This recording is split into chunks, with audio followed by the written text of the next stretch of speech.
la personne a le devoir d'accéder à toutes les demandes de ses parents, de les réjouir le plus possible, et grâce à cela, eh bien, toutes les bénédictions qu'ils feront lui seront, on va dire, déterminantes dans la vie.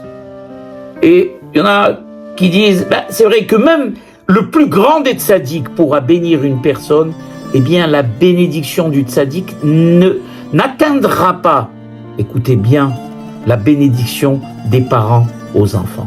Quand les parents sont heureux, satisfaits, je dirais même repus de tout l'amour que les enfants leur donnent, de la satisfaction qu'ils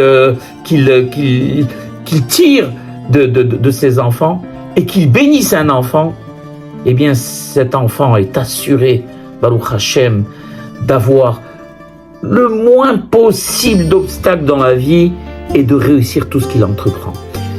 Vous savez, moi je viens du Maroc, et il y a une expression que nos frères musulmans disent, quand on voit quelqu'un qui a tout raté dans la vie, tout ce qu'il a entrepris, il l'a loupé, il est au banc de la société, il est haï par tout le monde, on appelle ça Msrot al-Walidin. Ça veut dire, Msrot al-Walidin, ça veut dire quelqu'un qui est maudit par ses parents.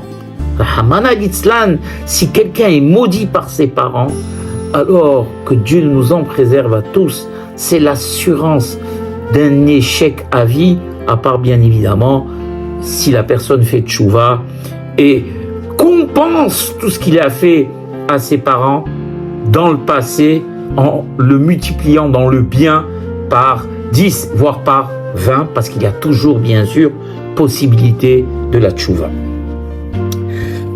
Et je vais terminer avec une histoire qui est déchirante, mais qui a le mérite d'être racontée ici dans ce livre, et qui va peut-être nous sensibiliser à l'importance du kavod des parents. Eh bien, il y avait quelqu'un qui était riche, très riche, il avait réussi dans la vie, Baruch Hashem. Et son père avait vieilli, il était malade, et il ne pouvait plus rester tout seul. Et donc un jour, on va dire, il n'avait pas tellement le choix, il décide de faire venir son père chez lui à la maison, habiter. Donc il lui donne une chambre, mais malheureusement la femme n'aimait pas cette situation, n'aimait pas déjà au préalable les parents, n'aimait donc pas le père, et elle trouvait que le père était le pauvre gênant, et qu'il perturbait la sérénité du foyer, les empêchant de vivre pleinement leur vie, de sortir comme il voulait, de passer des fois des nuits blanches, de faire venir des médecins, tout ça lui déplaisait.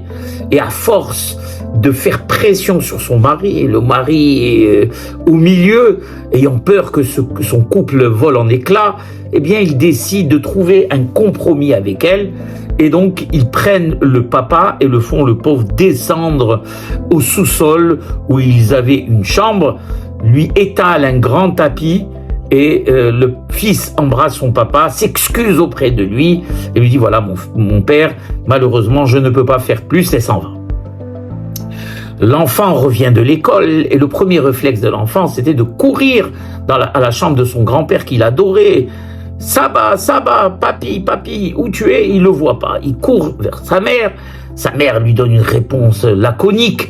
Il va chez le père, et devant l'insistance de l'enfant, les parents sont obligés de dire, eh bien écoute mon fils, tu sais, pour le bien de papy, eh bien on a été, pas pour notre bien nous bien évidemment, pour le bien de papy, on a été obligé de le descendre au sous-sol, mais ne t'inquiète pas, c'est pour son bien. Le fils, hors de lui, il adorait son grand-père, il descend, trombe au sous-sol, et il voit son père, le pauvre, dans cette pièce humide qui grelottait de froid sur ce tapis, en train de tousser. Papi, qu'est-ce qui se passe? Pourquoi ça? Non, il n'est pas question qu'on te laisse dans cet état.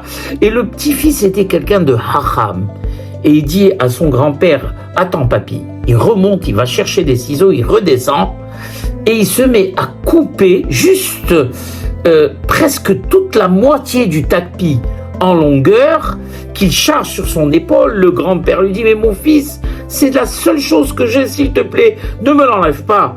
Le petit-fils dit, papy, ne t'inquiète pas, ça c'est vraiment pour ton bien. il prend donc cette partie du tapis, il la remonte dans sa chambre et il l'accroche au mur de sa chambre.